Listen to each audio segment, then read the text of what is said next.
আসসালামু আলাইকুম, কেমন আছেন সবাই? আবারও চলে এলাম আমার ছোট্ট উনুনে আরো একটি নতুন রেসিপি আপনাদের সঙ্গে শেয়ার করব বলে। আমি এখানে ১ কাপের মতো তেল দিয়ে দিলাম। তেলটাকে আমি মিডিয়াম ফ্লেমে রেখে গরম করে নিব। তারপরে আমি এর মধ্যে দিয়ে দিচ্ছি বাদাম। আমি তেলের মধ্যে বাদামগুলোকে ভেজে নিব। অবশ্যই মিডিয়াম আঁচে বাদামগুলোকে ভেজে নিতে হবে। তবে হ্যাঁ, আপনারা চাইলে তেল ছাড়াও বাদামগুলো ভেজে নিতে পারেন।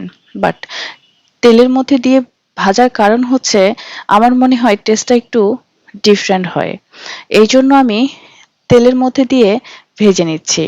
আমি সবগুলো বাদাম সেম ভাবেই ভেজে নিলাম। আমি সেই গরম তেলের মধ্যেই এখন ভেজে নিব চিড়াগুলোকে।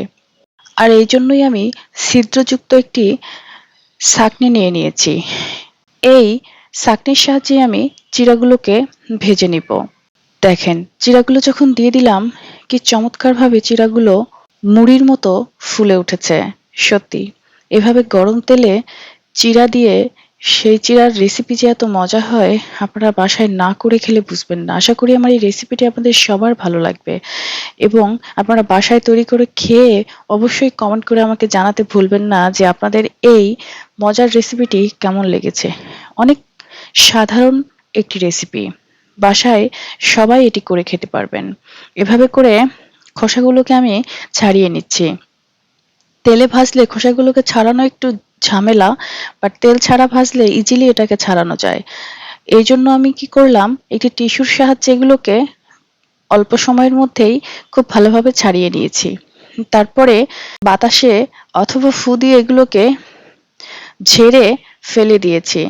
তারপরে আমি বাদামের সঙ্গে চিড়াগুলোকে খুব ভালোভাবে মিক্স করে নিচ্ছি। আপনারা দেখতেই পাচ্ছেন। এরপরে আমি যেটা করব, এখানে দিয়ে দিব ১ টেবিল চামচ চিলি ফ্লেক্স।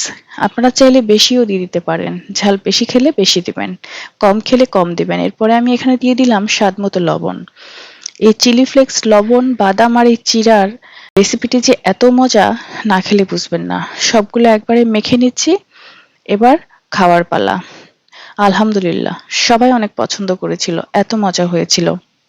চায়ের টেবিলে অথবা বাসায় গেস্ট আসলে অথবা বাচ্চাদেরকে যেকোনো সময় এই চমৎকার রেসিপিটি করে দিলে সবাই অনেক বেশি খুশি হবে। আশা করি সবার মন জয় করতে পারবেন।